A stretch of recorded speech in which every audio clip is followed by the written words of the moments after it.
రాజన్న సిరిసిల్ల జిల్లా గంభీరావుపేట మండలం కేంద్రంలో శ్రీ సీతారామస్వామి వార్షిక బ్రహ్మోత్సవాలు శ్రీరామనవమి నుండి మొదలుకొని 9 రోజుల పాటు నేత్రపర్వంగా ఆలయ కమిటీ సభ్యులు నిర్వహిస్తున్నారు.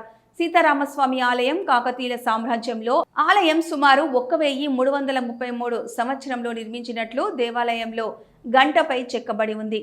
ఆ కాలం నుండి ఆలయంలో నందదీపం ప్రతిష్ఠించినప్పటి నుండి వెలుగుతుండడం వల్ల గ్రామ ప్రజలకు ధన ధాన్యం సమృద్ధిగా ఆరోగ్యం ఐశ్వర్యం విరజిల్లుతుందని గ్రామ ప్రజల ప్రగాఢ విశ్వాసం. ఆలయ కళ్యాణ మండపం 16 స్తంభాలతో సుందరంగా రాతితో నిర్మించబడ్డది.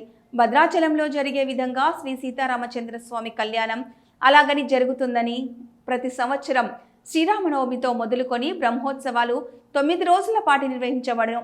ఇందులో భాగంగా స్వామివారు వివిధ వాహనాలపై పురవీధుల గుండా ఊరేగింపబడను. ఆలయంలో శ్రీ సీతారామస్వామి బ్రహ్మోత్సవాలను పల్లకి సేవ, నిత్య సేవ, గరుడ సేవ, స్వామివారు అశ్వ, శేష, గజ, హనుమ, గరుడ వాహనాలపై 5 అంతస్తుల రథంతో ఊరేగింపబడను. ఆదివారం ఉదయం ఆలయంలో హోమం, బలిహరణం, గరుడ ప్రతిష్ఠ, ప్రత్యేక పూజల అనంతరం స్వామివారు గరుడ వాహనంపై ఆసీనులై గ్రామ పురవీధుల గుండా శ్రీ సీతారామ గోవింద నామస్మరణలతో పురవీధులన్నీ మారుమోగాయి. గరుడ వాహనం ముందు భజన కీర్తనలు, ఒగ్గుడోలు, నృత్యాలు పలువురు అలరించాయి. స్వామివారిని దర్శించుకునేందుకు భక్తులు, మహిళలు మంగళహారతులు తీసుకువచ్చి స్వామివారికి కట్న కానుకలు సమర్పించి మొక్కులు చెల్లించుకున్నారు.